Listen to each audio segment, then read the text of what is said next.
if you put in the work and you made the effort, you were supposed to win. Meanwhile, the person that didn't want to work as hard is going to have less opportunities, lower quality opportunities by far. And, that's appropriate to the effort, appropriate to this ability to solve problems and overcome obstacles. So,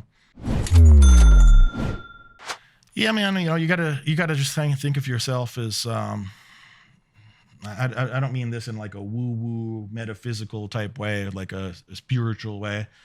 But just in a very pragmatic sense, you do have to think of yourself as a bit of a vessel.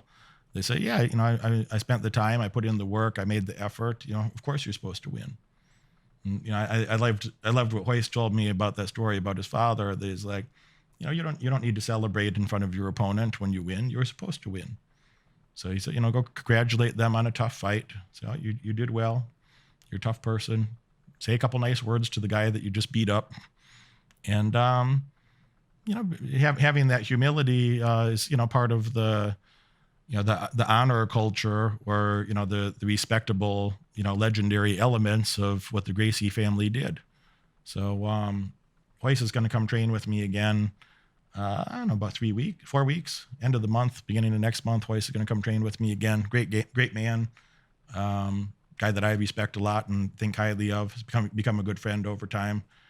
Just chatting with him yesterday about a few things. And I don't know. I mean, I enjoy being a little bit cocky and talking a little shit. I think a lot of people enjoy that. It's kind of part of my sense of humor, but I don't try to lie to myself about reality. And, when you win, well, you were supposed to win. If you put in the work and you made the effort, you were supposed to win. And, meanwhile, the person that didn't want to work as hard is going to be more, going to be dumber, poorer, have less opportunities, lower quality opportunities by far. And, that's appropriate to the effort, appropriate to this ability to solve problems and overcome obstacles. So you do get about what you deserve in life over time.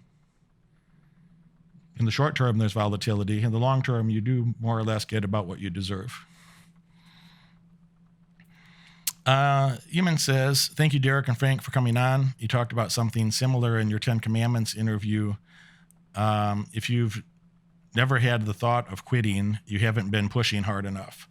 I've learned to expect to get my ass kicked when I start something new, and then wake up tomorrow and do it again. Over time, that compounded, and learning outweighs getting whooped for a bit. Question. In general, what is the difference between a problem that just needs more consistent action versus a problem / bottleneck that requires a change in direction?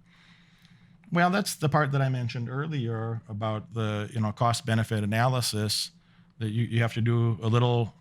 Really, it's one more step. It's a weighted cost-benefit analysis. You have to say, well, what's the value of earning a particular outcome versus the effort that would have to be put in to earn that outcome?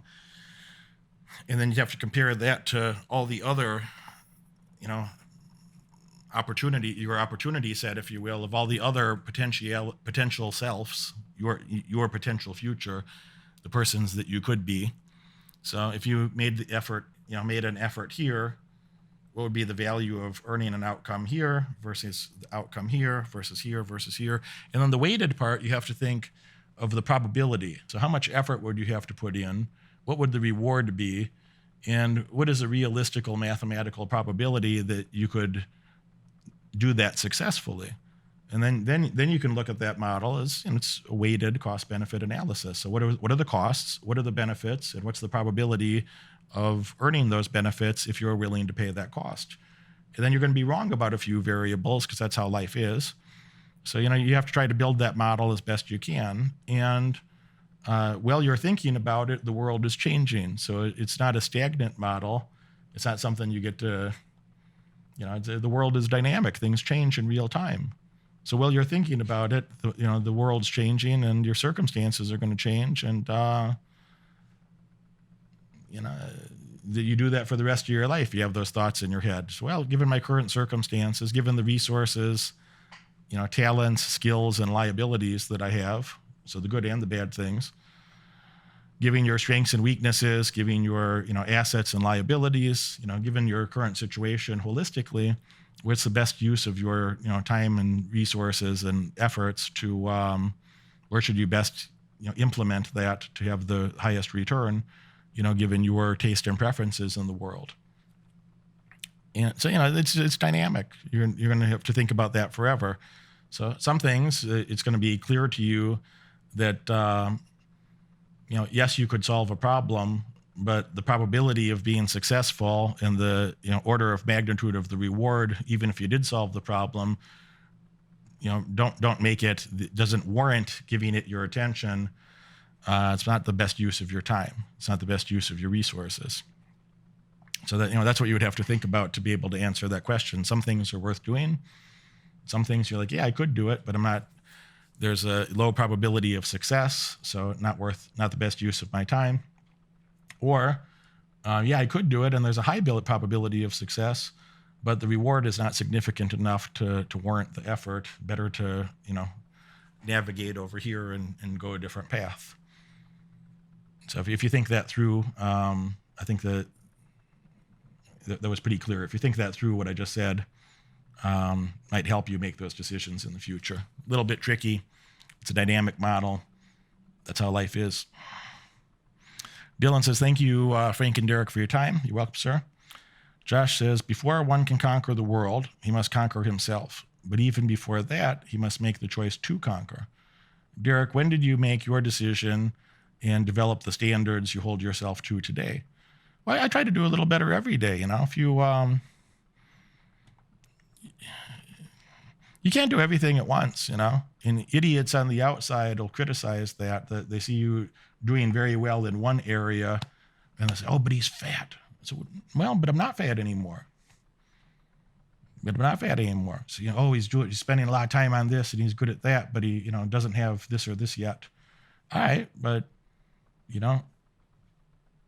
look, anything that I focused on, to answer your question, I was about 10 years old, but to answer your question more fully, it's like, you can't do everything at once. You won't. There's 0 humans in history that try to do 30 things at the same time and have, exceptional results. You can't. So you have to think about the building blocks of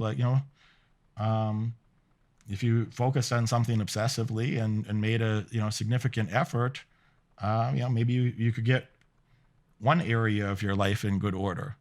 And there might be a lot of chaos. A lot of other areas might be below average because you might have to neglect a lot of things to be extraordinary at the one thing. In fact, you probably will. You're probably going to have to do a lot of things. If you want abnormal outcomes, you're going to have to engage in abnormal behaviors. And if you're doing things abnormally, then, some things might be stupendous, but there's going to be some costs to that. And, those costs could be your girlfriend leaves you because you're too focused on your work. I know a lot of guys that are very successful that, Kevin O'Leary from Shark Tank, AKA Mr. Wonderful. Mr. Wonderful says, he had a girlfriend that's, bitching at him a little bit. She wanted to spend more time with him. And she says, if you don't work less, she's going to leave. And he's like, well, I got $5 million in free cash flow in my business. What would be easier for me to do, to give up my girlfriend or to give up $5 million in free cash flow? What would be easier for me to replace? And he just laughs about it. And he's like, of course, he worked on the business and let her go. He didn't have a hard time getting a new girlfriend, no problem.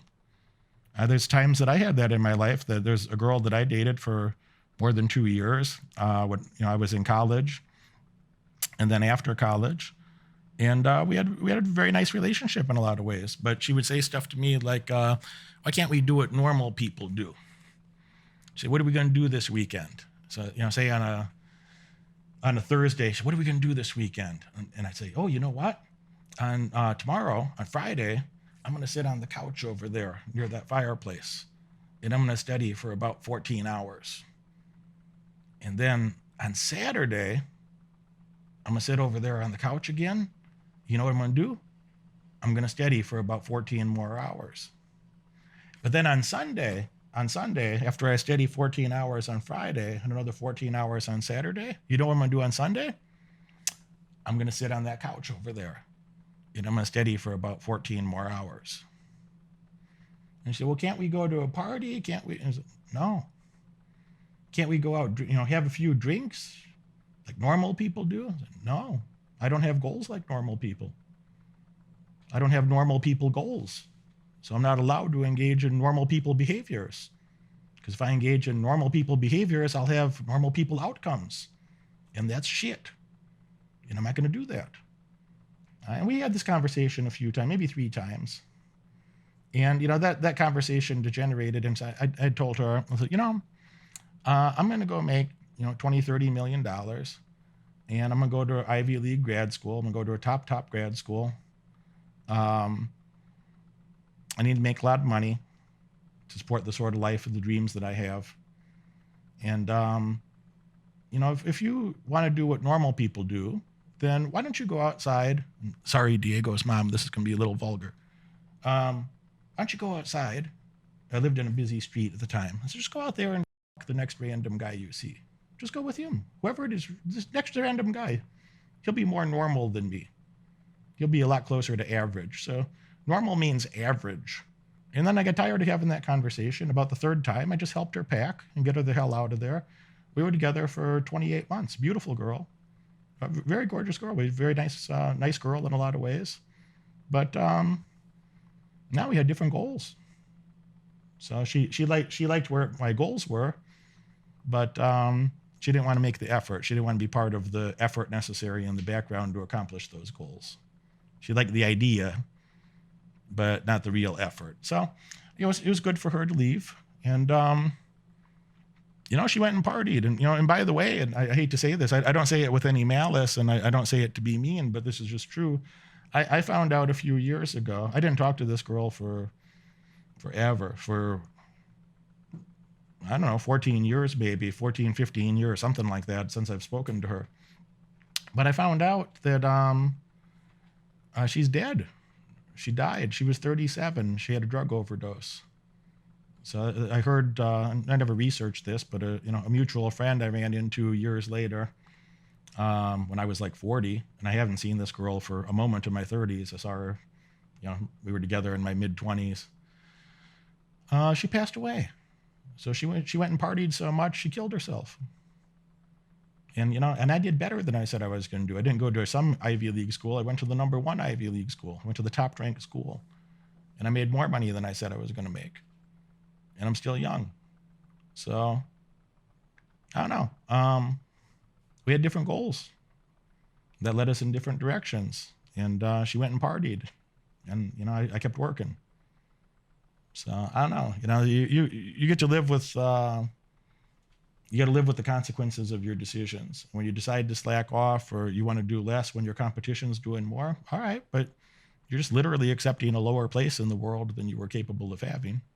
Thank you so much for the models. I think they are fantastic for anybody. I will say improve my confidence. Now I feel like I have enough time to actually do what I need to do because I'm killing distractions. I'm getting more focused. My voice, people see me like in my eyes and they can tell that I want to win. Maybe I'm not the winner, but I will win. That's kind of what I feel like right now because I'm more focused. I'm not getting distracted or thinking like a kid or anything like that. I'm just focused on my goal, and my goal right now is just to eliminate my distractions. That's actually what I'm going to do in the next 3 months, is just to kill all of the distractions so I can be more productive, and that will represent more money, and I will be in the next programs, and I will be in the live programs, and I will do anything at this point. And I will say to anybody, man, you are crazy if you have the money and you are not doing this. Even if you don't have the money, you can do it and you will be better off. In 10 years, your 40 years old, I'm 30, so my 40 years old will thank me to be in these programs with Derek and Travis. And thank you, Tony, for pushing me. I mean, a huge team. I have no words for what they have done for me. It's a life-changing program, and I will say to anybody, they are crazy if they are not in these programs.